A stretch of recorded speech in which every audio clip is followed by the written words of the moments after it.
5, 4, 3, 2, 1, 0.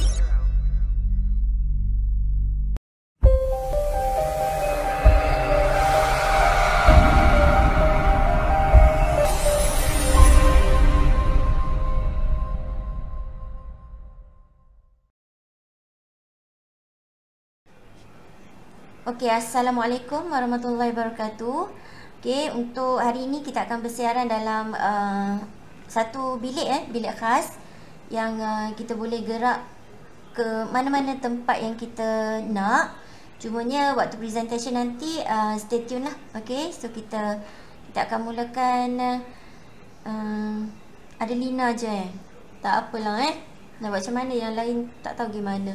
Okey, bismillahirrahmanirrahim. Rabbi shrah li sadri wa yassir li amri insani. Allahumma ta'ala Okey, harap Lina boleh nampak lah Syasha masuk. Okey, masuk Syasha.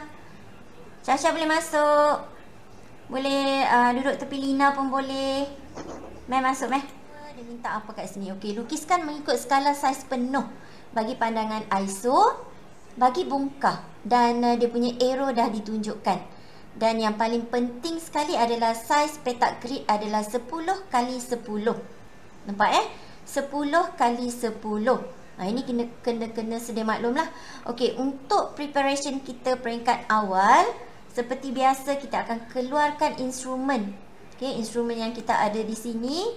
Okey, sekejap ini kita andaikan dia adalah T square kita lah.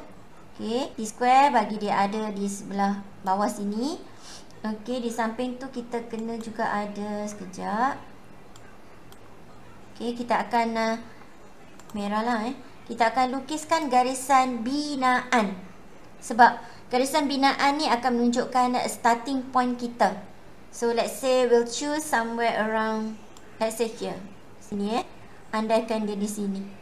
Sikit pun dah cukup lah. Okey, next keluarkan set square. Kalau cikgu pilih yang 30, tak pilih yang 45. Sebab dalam ISO, you still remember lah, kita tak perlukan set square yang 45 untuk ambil sudut di situ. Kita lebih kepada sudut 30 darjah. Bila sebut tentang lukisan isometri, dia sinonim dengan bukaan sudut 30 darjah kiri dan kanan. Dapat yang itu Okey, we'll proceed this. Katalah ini jadi kita punya starting point kita macam gitu. Boleh? Boleh. Kita akan dapatkan sudut 30 darjah sebelah kiri. Ni sebelah kiri. Okey, kita lukiskan garisan basic. Garisan ni panjang pun tak ada masalah sebab kejap lagi kita akan ambil ukuran dia yang sebenar. Kita not to worry so much lah. Sebab kita dalam garis kita akan proceed di sini. Okey, sudut ni pula. That's why kita katakan tadi 30 darjah kiri dan kanan. Okey. So kita akan lukis garisan binaan sini Okay, let's say something like that. Okay, sudut 30 darjah kita tu adalah di mana kelas? Di sini. Okay, sekejap cikgu highlightkan. 30 darjah kita berada di sini actually. Okay, yang ini adalah 30 darjah. Yang ini juga akan jadi 30 darjah kita. Okay, yang ini student kena tahulah. Okay, ISO 30 darjah sahaja yang dibenarkan. Jika sekiranya awak menggunakan 60 darjah, 45 darjah, you punya ISO akan jadi salah. Understand or not? Okay, so we proceed. Kita akan keluarkan jangka lukis kita. Okay, sebab apa? Sebab kita nakkan ukuran. Kita nak transfer ukuran jangka lukis. Cikgu simpan dulu yang ini nampak crowded. Okey, cuba tengok pada paksi surut kita. Okey, paksi surut kita 1, 2, 3, 4, 5. Ataupun dalam erti kata lain dia adalah pandangan sisi lah, PS kita di sini refer pada ukuran di sini. Yang ini adalah PS kita. Ukuran dia adalah 1, 2, 3, 4, 5. Kalau dia adalah 5 kotak, dia kena darab dengan 10 lah. So dia akan jadi 50. Sebab apa tahu? Sebab kita refer pada saiz petak grid. Okay, 1 diwakili oleh 10. Jadi kalau 5, dia adalah 50. So kita ambilkan ukuran sebanyak 50. So ni ukuran dia 50. Kita letakkan di sini. Okay, kita akan dapatkan ukuran exactly at this point. Okay, calik sikit as a 50. Nampak Boleh kelas? Sini 50. Okay, cikgu tak anjak lagi yang ini. Okay, kita tengok pula pada yang di pandangan hadapan. Yang ini for sure will be our front view. PH. Okay, PH dia punya panjang dia berapa? Berapa panjang dia? 1, 2, 3, 4, 5, 6, 7.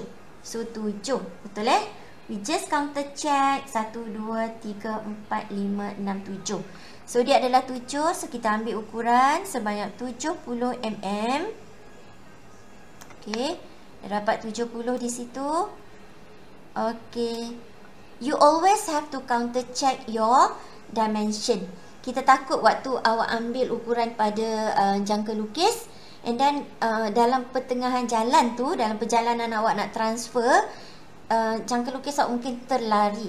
So that's why you have to counter check. You kena counter check. Macam cikgu check dah dia 70. Okay, 7 cm 70 mm lah. Okay, so we just pusingkan ini untuk dapatkan penandaan 70. Gitu. Itu sahaja. So kita dapat 2. So kita simpan yang ini, simpan dulu. Okay, kita keluarkan set square. Okay, ni ingat set square mestilah sentiasa pair dengan kita punya T square. Dia mesti duduk sebelah bawah T square. Tapi kalau ada expert, cikgu tak tunjukkan lah di sini. Nampak So berapa ketinggian dia? 1, 2, 3, 4, 5. Okay, ketinggian dia 5. Sekejap. Okay, kita letak dulu bagi dia betul-betul berada di persilangan yang kita tanda tadi tu. Okay, so we just draw one line. Kita lukiskan satu garisan binaan di sini. Macam ni lah. Okay. Okay, dapat situ. Tinggi tadi 50 kan? 1, 2, 3, 4, 5. So, cikgu calik sikit di sini adalah 5. Okay, itu adalah ketinggian 50 di situ. Nampak? Okay, next kita akan dapatkan 30 darjah sini. Okay, ke sini dia. Boleh? Yang ini kita buatkan dalam garisan. So, berbalik kepada arrow kita. Ni arrow ni. Nampak ni arrow. Okay, dalam ISO diberikan arrow pada kita. Nak buat apa arrow tu? Okay, supaya kedudukan yang kita bentangkan di sini, yang kita lukiskan di sini, mengikut orientasi yang dah pun diberi. Orientasi diberi tu dilahirkan ataupun ditunjukkan dalam sign of arrows. Okay, kita ada 2 arrow di sana. Nampak So let's say kita highlightkan ni katalah di bucu ini cikgu highlightkan dia sebagai A. Nampak A Okay, so di A itulah yang akan jadinya kita punya starting point. So kalau A di pandangan atas, di pandangan hadapan, di manakah A itu berada? A itu akan berada level yang paling bawah. Sebab kita andaikan kita start dengan bahagian base dia. Boleh nampak di situ So pada kotak asas kita, di manakah kedudukan A tu? A tu for sure will be at our starting point here. Exactly dekat point yang ini. Yang cikgu tunjukkan tu. Okay, berbalik kepada rajah 6 kita. Kita diberi PA, PH dan juga PS. So cara yang paling mudah dia, kita tengok pada yang ada, orang kata kat sini yang kita nampak adalah L shape. Boleh nampak tak L shape di sana? Kalau boleh kita cuba highlightkan sedikit. Okay, let's say I'm just highlighting this one as a green color.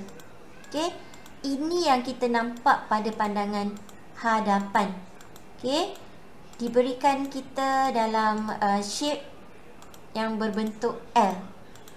Nampak tak? Okay, kita kena detect pula L tu berada dalam kedudukannya macam mana. Adakah dia duduk betul-betul pada satah yang bahagian depan ni, bahagian cikgu highlight ni, ataupun mungkin L tu berada di terkebelakang sedikit. Macam mana kita nak kenal pasti tu? Kita kena refer pada pandangan atas. Kalau kita perhatikan pada pandangan atas, okey, dia tak ada pun sebarang garisan teranjak ke belakang. Okey, boleh faham di situ. So L kita, surface L kita betul-betul okey, exactly berada di, sekejap cikgu highlightkan sikit okey, L shape kita betul-betul berada di satah yang di hadapan. Satah tu cikgu highlightkan di pandangan atas sebagai satu garisan. Sebab kita tengok pada pandangan atas, kita tak nampak yang kali hijau. Okey, cuma cikgu boleh highlightkan tu sebagai satu garisan di mana dia berada pada satah yang ini. Dia lebih kurang berada satah sini lah. Nampak ni? Kalau kita pour di screen color, it will be somewhere di situ. Tapi bukan merujuk kepada the whole part. Okey, untuk yang kali hijau. Sebab kita tahu dah tadi pada pandangan hadapan kita, yang kali hijau kita berbentuk huruf L. Nampak tak? Cuma cikgu nak bawakan awak satah mana kita nak tackle. Kita kena tackle satah yang kali hijau. Okey, so nak tahu yang hijau tu macam mana? Pergilah pada pandangan hadapan dalam rajah 6. Okey, di sini dia berbentuk huruf L. Kita tahu L kita berada pada satah hijau yang kita buat tadi. Nampak ni? Pada satah ni. Okey, so kita dah tahu. Tapi bukan keseluruhan tu. Kita cuma nakkan dia supaya dapat dalam bentuk ataupun dalam huruf L sahaja. So macam mana cara nak dapatkan? So kita kena ambil ukuran. Okey, kita ambil ukuran 1, 2, 3. So 1, 2, 3 kita suka menggunakan. Okey, ada siapa masuk? Just enter the room. Okey, buatlah macam rumah sendiri. Okey, jap. Kita nak menanda menandakan dia 3 kat sini. Okey, kita letakkan jangka lukis di hujung atas sebelah kotak asas kita. Okey, we just move this. Okey, jangka lukis. Kita dapat dah ukuran 3 di situ. Nampak tak? Okey, and that sedap lah pula, sorry. And then pada bahagian titik A kita kat sini kita tengok ketinggian dia berapa? 20. Nampak 20. So kita ambil ukuran 20. Okey, dapat 20. Kita pergi ke titik A. Okey, kita bawakan jangka lukis. You have to counter check you punya ukuran, dimension, is it really 20? Okey, so sampai sini kita tandakan. Nampak So cikgu simpan ni sekejap lah. Okey, kita dah tanda 30, kita dah tandakan 10. So nak mudahnya, okay, kita tak nak lagi turun berapa sekejap lagi, kita akan ambil lah ukuran tu Kalau kita tak nak ukur sekali pun tak apa, sebab kita dah ada ketinggian di bahagian hadapan di titik A kita. Okey, kat sini kita dah ada, di bahagian ni pun kita dah ada. Boleh nampak. Jadi kita tak perlu dah nak kira ni berapa, ni berapa. Sebab in other way kita dah dapatkan dia punya ukuran secara tak langsung lah. So apa yang perlu di sini adalah kita punya set square 30 sahaja. Nampak So 30 dia akan gerak. Okey, kita nakkan ukuran 30 di situ. Back to 29. Okey, 30. Okey, kita alihkan set square gini Nampak? Okey, kita just gariskan garisan binaan. Binaan kena halus lah. Okey, so we just draw this binaan. Hijau lah pula. Tak apa. Doesn't matter. We just change the colour. Okay. Okay. Ni binaan dia. Okay. So, lepas tu nak buat apa? Lepas tu kita dapatkan pula ukuran di sini. 90, 90, 90. Ingat awak sentiasa gunakan T-square awak lah di sebelah bawah set square. Cikgu tak keluarkan dah. Sebab masing-masing dah expert. Okay. Part awak kenalah, awak kena keluarkan. Okay. Kita dah pun dapat bahagian L shape kita, di mana di sini adalah yang kita nampak huruf L tersebut. Okay. So kita dah, orang kata apa, dah mudah kerja lah sebab kita tackle kawasan mana yang kita boleh highlightkan supaya ianya berada betul-betul di hadapan satah yang kita lihat ataupun satah yang kita observe. Okay, boleh setakat tu So, kita proceed lagi. Okay, hanya menggunakan set square. Ingat set square kita adalah set square 30 darjah. 30, 60 lah, tapi kita ambil yang 30 di sini. Okay. So, kita just unjurkan. Unjurkan garisan ni dengan garisan binaan terlebih dululah. Okay, kita gariskan dulu. Garisan binaan tak apa kelas, lebih-lebih. Cuma garisan objek je tak dibenarkan sama sekali. Okay, you panjangkan aja kat sini. Okay, and then kita panjangkan yang ini. Nampak tak? Unjuran dia dah jadi mudah lah. Tak perlu lagi dah awak nak sukat ni berapa. Sebab once you kira kat depan ni dah betul, you just unjurkan mengikut unjuran yang tepat. Exactly menggunakan 30 darjah di sini. Kita dah boleh lukis kita punya garisan unjuran yang 30 darjah. Begitu juga di sini.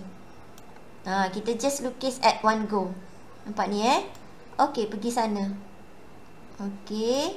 Dah pergi sana. So, kalau kita perhatikan. Okey, I like using this fill in colours. Okay, let's say I'm using this colour to highlight all this.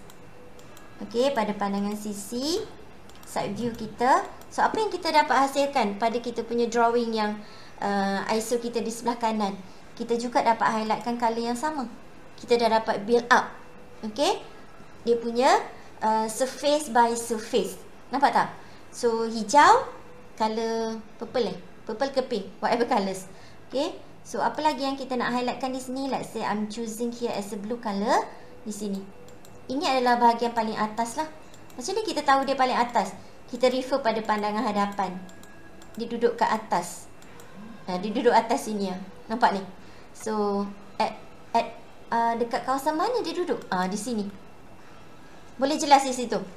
Boleh nampak Hello class, boleh ke? Hopefully awak boleh ikut Jangan duk pusing kelas. Dia dah terlari lah pula. Sekejap Masuk. Sila masuk. Have a seat. You can choose whatever place you like. Okay, ni masuk sini. Okay, and then the last part is this one. Okay, menggunakan set square dan T square kita. Tepat. Okay, panjangkan ini. Nampak ni Dia akan duduk exactly di sini lah. Ni terlari sedikit. Tak apa. Okay, so simpan yang ini. So kita akan dapat kita punya bongkar bongkar kita adalah L shape gitu. Nampak tak? Boleh jelas tak? Pandangan atas kita highlightkan yang colour biru, pandangan hadapan kita highlightkan yang colour hijau, dan pandangan sisi kita highlightkan yang colour pink ataupun purple lah, pink kot. Okay. Okay, back to our class. Okay, boleh cikgu teruskan. Okay, ini adalah untuk soalan 7. Okay. Okay, the next part is number 8. Okay, sama juga number 8 ni dia kalau dibacakan soalan dia memang bagi kepada kita saiz petak grid lah. Saiz petak grid adalah 10 kali 10. Okey. So butiran terlindung memang tak perlu ditunjukkan lah, sebab dalam ISO, dalam oblik memang tak ada garisan ataupun butiran terlindung yang perlu kita tunjukkan. Okey, tak pernah lah. Okey, tak pernah diminta kita untuk tunjukkan.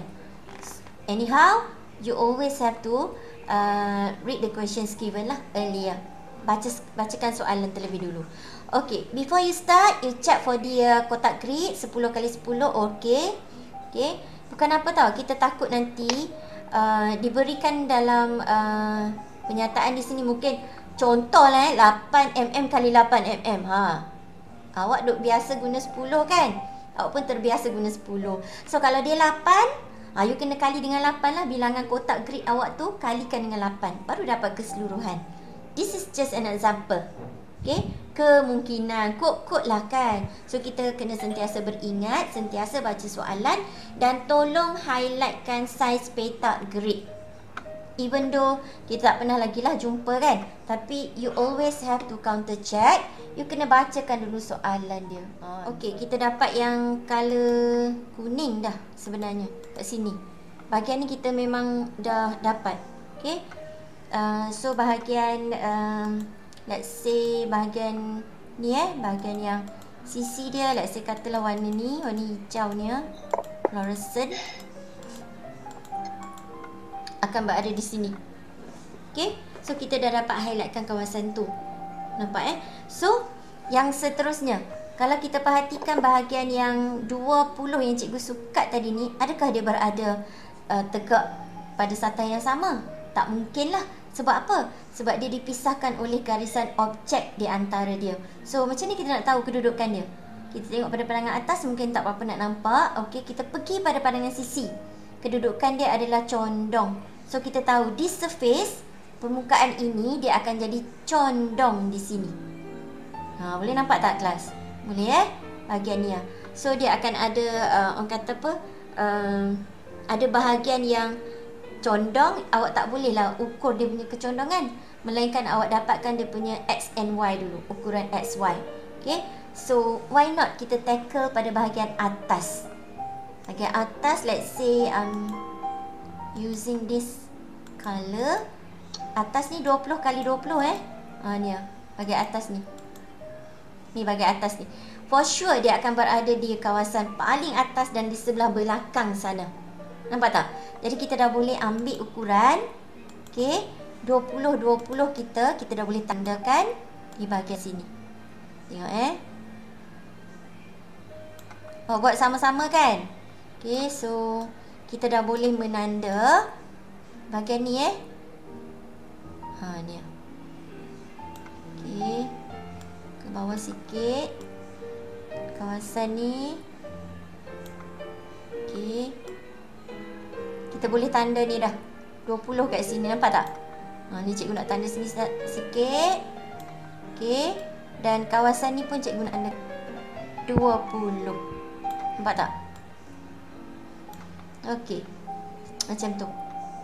Boleh Next, kita 30, kita dah boleh lukiskan. Jangan lupalah sentiasa ada awak punya T-square di sebelah bawah Cikgu tak keluarkan peralatan. Kejap lagi dia akan jadi lagi cramp. Awak memang kena adalah. Okay, bahagian ni. Nampak ni? Ni kita boleh je panjangkan, tak jadi masalah. Okay. And then alih awak saya dah dapat 30 darjah, 30. Alright. Pergi ke sini.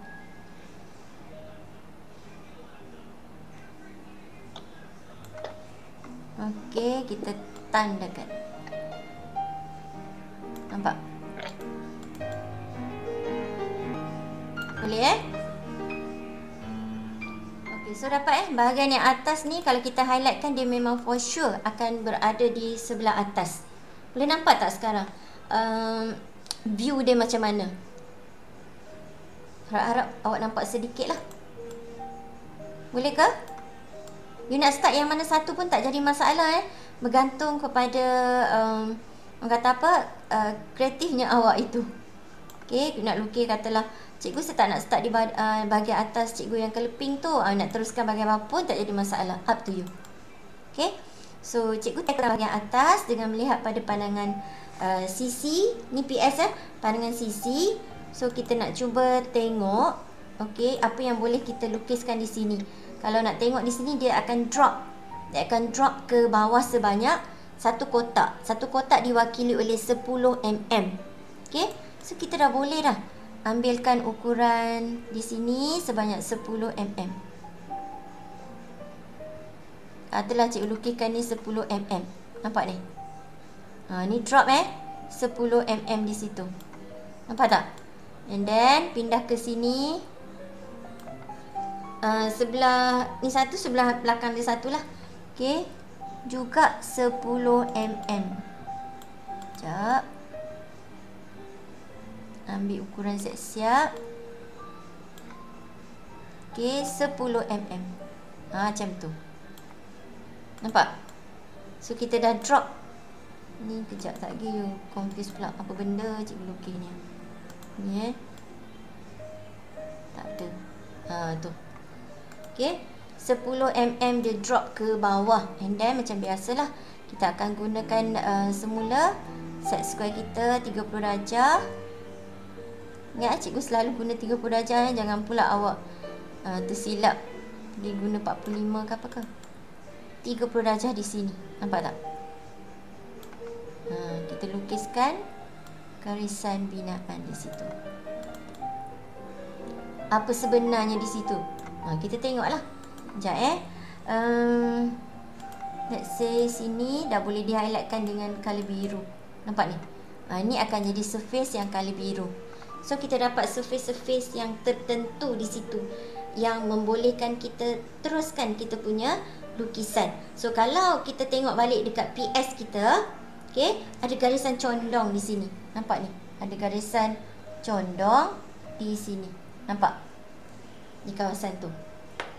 Boleh Okey, di kawasan itu dia condong. So, kita kena refer pada pandangan sisi juga pada ISO kita. Sebab apa? Kita nak sambungkan garisan supaya dia dapat condong. Garisan condong tu, kalau kita tengok sebelah atas, dia adalah di sinilah. Dia. Nampak? Di sini. Dia akan jadi condong. So, kita bolehlah lukiskan garisan tu sebagai garisan condong, di mana garisan ni bukan garisan ISO kita. Nampak? Sebab dia tak menggunakan sudut sudut 30 darjah. Nampak tak di sini? Sini yang cikgu dah tandakan 20 tadi tu. Ke sini satu, dan satu lagi for sure dia akan ada di sini. Ni. Sebab itulah kawasan, sekejap cikgu highlightkan dulu. Let's say ni kawasan ni dark coklat ni dia ada kat sini. Okey, sekarang ni kita tengok antara yang surface color kuning dengan yang color coklat di situ. Dia dipisahkan oleh garisan objek di sana. Sebab terdapat kawasan yang condong. Kalau dia tegak, kalau yang coklat ni dia tegak, dia tak boleh ada garisan objek line di sini. Nampak tak? Ni. Bila dia ada garisan objek, maksudnya garis surface yang color coklat tu kemungkinan dia dapat dalam keadaan bukan tegak, bukan pada satah yang sama macam satah yang color kuning. Sebab tu dia dipisahkan oleh garisan objek. Boleh faham? Okey, part-part ni awak kena tahulah. Okey, sebab kita bila go down deep nanti dia akan ada lagi soalan yang complicated sebab tu kita minta awak faham dia punya garisan by garisan tu lah. Okey, boleh Okey, actually kita dah siap pun keseluruhan ISO kita. So kita highlightkan ni sebagai let's say ni kawasan ni.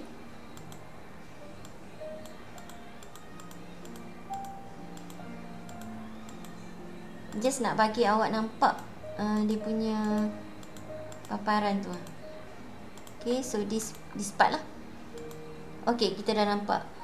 Okay, yang color chalk tadi tu, color coklat tadi tu ni dia berada di sinilah. Kalau pada pandangan atas kita. Okey, so kita dah set. Yang putih tu adalah kawasan ni Okey, untuk awak, untuk part awak, cikgu minta awak sambung ke nombor 9.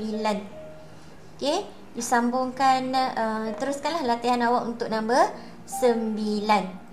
So hari ni Best lah cikgu benda. tak, masalah best tu tak apa. Awak fokus tak cikgu ajar tadi? Fokus. Okey, awak buat sesama So boleh santai sikit lah daripada awak duduk dekat dalam kelas statik gitu kan. Hari ni awak boleh bergerak rata. So next time saya akan bawa awak pergi bercanda kat tempat lain pula. Kita masih dalam fasa 2. So apa yang boleh kita lakukan adalah kita rentas negeri secara maya. Boleh. Kalau rentas negeri yang biasa-biasa tak boleh. Kan? Mana Mariam? Dia dah hilang dah. Baik Mariam. Dia demam. Demam dia dah baik belum? Harap-harap baik lah bila Mariam pergi hari ni. Mariam, are you okay? Awak bersin ke? Tak, gelap. Ha? Gelap. Gelap. Ke awak dah baik demam dah? Masuk kelas PDPR hari ni baik demam? Okey lah. Okey Daniel? Wal asri bin sana fusi. Tawasul.